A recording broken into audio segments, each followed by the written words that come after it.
Assalamualaikum warahmatullahi wabarakatuh. Selamat datang teman-teman di channel Belajar Islam, channel yang mengulas tentang sejarah Islam, perjalanan Rasulullah SAW, dan keteladanan para sahabat. Di video sebelumnya, kita sudah membahas tentang sahabat Nabi yang bernama Abbas bin Abdul Muthalib, paman sekaligus sahabat Rasulullah SAW yang tumbuh besar dan mendampingi Rasulullah dalam jihad membela Islam. Sama seperti Abbas, di video kali ini kita akan membahas sahabat Nabi sekaligus istri dari Abbas, yang bernama Lubabah binti Al-Harits. Tercatat sebagai wanita kedua yang memasuki Islam setelah Siti Khadijah, istri Rasulullah SAW. Bagaimana kisah Lubabah dalam membela panji Rasulullah? Kita simak langsung saja videonya.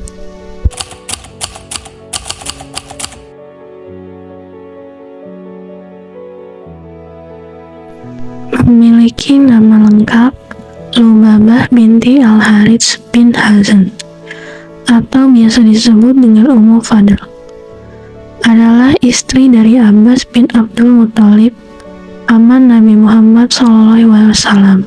Ia adalah salah seorang sahabat Nabi pada masa awal penyebaran Islam di Mekah. Lubabah adalah salah satu dari 4 wanita yang telah dinyatakan keimanannya oleh Nabi Muhammad SAW. Ia masuk Islam sebelum hijrah dan merupakan wanita pertama yang masuk Islam setelah Khadijah Ummul Mukminin. Hal ini jelas disebutkan oleh Abdullah bin Al-Abbas putra beliau, bahwa Rasulullah SAW pernah berkata tentang Lubabah, para wanita mukminah yang saling bersaudara, mereka adalah Maimunah binti Al-Harits, Ummu Fadl, Salma, dan Asma. Dalam riwayat ini menunjukkan keutamaan mereka dalam Islam, karena Rasulullah SAW menetapkan keimanan mereka.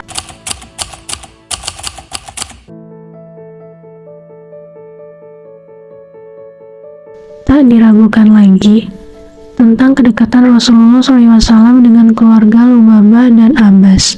Pasalnya Rasulullah SAW juga menyayangi anak-anak dari Abbas dan Lubabah. Rasulullah SAW sering mengunjungi rumah Lubabah dan tidur siang di sana. Sebagaimana Abdullah bin Al-Abbas radhiyallahu anhu juga sering menginap di rumah bibi beliau Maimunah untuk belajar dan menimba ilmu dari Rasulullah SAW. Diriwayatkan oleh Abdullah bin Al-Harits bahwa Rasulullah SAW pernah menata anak-anak Lubabah dalam satu syaf.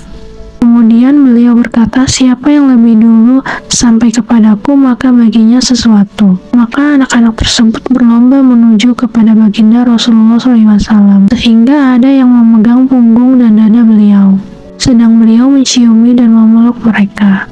Selain itu, hubungan Rasulullah SAW dengan Lubabah juga dipererat karena menjadi ibu sepersusuan untuk cucu baginda Nabi Muhammad SAW.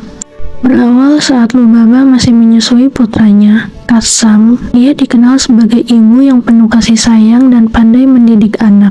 Oleh karena itu, sebelum Hasan dan Husain lahir, Lubabah sudah dipercaya oleh Rasulullah SAW untuk menjadi pengasuh dari cucu-cucu beliau. Kisah ini dinyatakan oleh Ibnu Sa'ad. Pada suatu hari, Lubabah bermimpi yang menakjubkan. Dia pun segera mendatangi Rasulullah SAW untuk menceritakan mimpinya tersebut.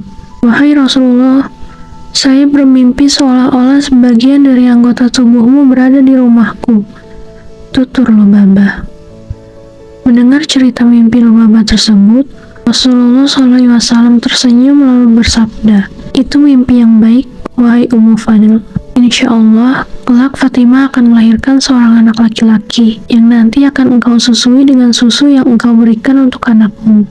Mendengar berita gembira tersebut, Lubabah kembali dengan perasaan bahagia. Dengan penuh harap, Lubabah menanti kelahiran anak Fatimah, putri Rasulullah.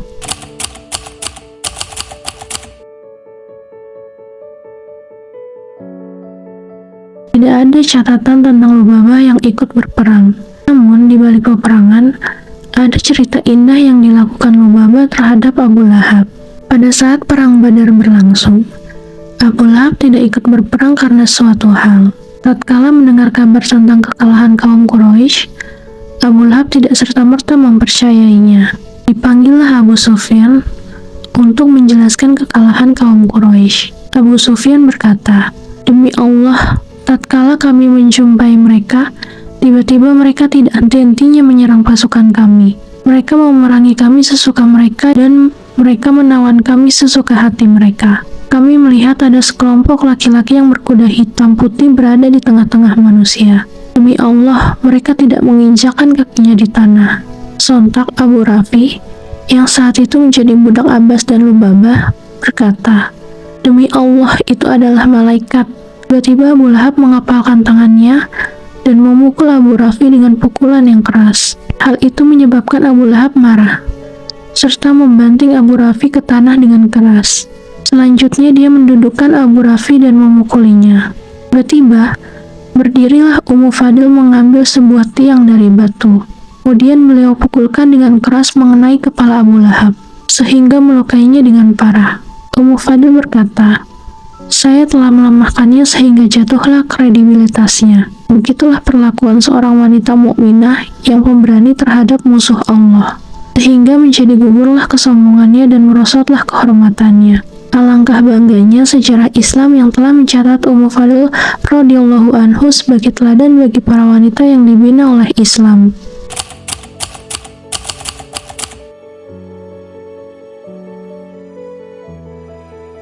Dari pernikahan beliau dengan Al-Abbas, lahirlah putra-putra mulia. Mereka adalah Al-Fadl bin Al-Abbas, Abdullah bin Al-Abbas yang berjuluk Habrul Ummah atau disebut dengan ulamanya umat, Ubaidullah yang dikenal dengan Al-Jawad yang artinya pemurah, Abdurrahman, Qatham, dan Ma'bad. Semuanya adalah sahabat Nabi yang mulia. Yang paling terkenal adalah Abdullah bin Abbas atau biasa disebut Ibnu Abbas. Dari kecil anak Lubabah sudah tertarik dengan Islam, serta memiliki banyak pertanyaan dalam benaknya. Hal ini tercipta atas didikan ibundanya. Alhasil Ibnu Abbas menjadi periwayat hadis.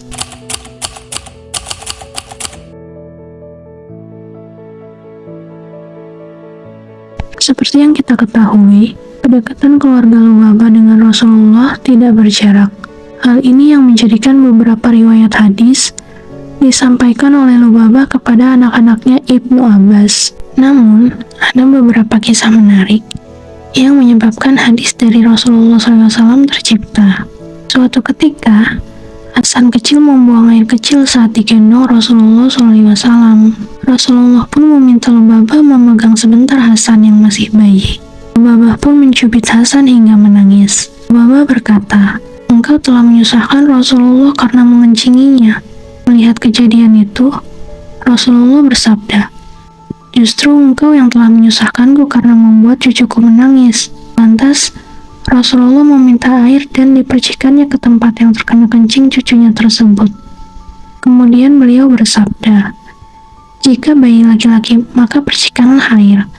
Tapi jika wanita, maka cucilah." Secara tidak langsung, perbuatan Lubabah adalah sarana munculnya kaidah fikih tentang bersuci, utamanya tentang kencing anak-anak. Selain itu, pembuktian tentang hadis puasa Arafah juga dibuktikan oleh Lubabah. Saat itu manusia berselisih pendapat apakah Nabi berpuasa di hari itu ataukah tidak. Sebab telah diketahui akan keutamaan hari tersebut dan disyariatkannya puasa Arafah bagi muslimin. Lalu Lubabah mengirimkan susu dalam rangka untuk mengetahui bagaimanakah sikap Rasul, sehingga tidak terjadi perselisihan antara manusia. Maka minumlah Nabi dari susu tersebut di hadapan manusia yang melakukan wukuf, sehingga manusia pun tahu bahwa dianjurkannya puasa Arafah adalah bagi mereka yang tidak melakukan ibadah haji. Itu tadi kisah dari Lubabah binti Al-Harits, wanita hebat yang melahirkan anak-anak hebat.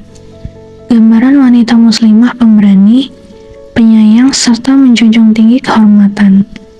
Dari video di atas, kita belajar tentang kasih sayang kepada semua anak, tanpa memilih dari rahim siapa anak tersebut. Selain itu, muslim atas keberaniannya ditunjukkan pula dalam video ini. Semoga kita bisa mengambil contoh baik dan mempraktekkan apa yang dilakukan Suri Tauladan Lubabah, agar menjadi wanita muslimah, pemberani dan memiliki harga diri. Segitu saja teman-teman video kali ini. Mohon maaf jika ada salah-salah kata. Jika kalian suka dengan video ini, jangan lupa kalian subscribe dan share ya sebanyak-banyaknya. Akhir kata saya ucapkan Assalamualaikum warahmatullahi wabarakatuh.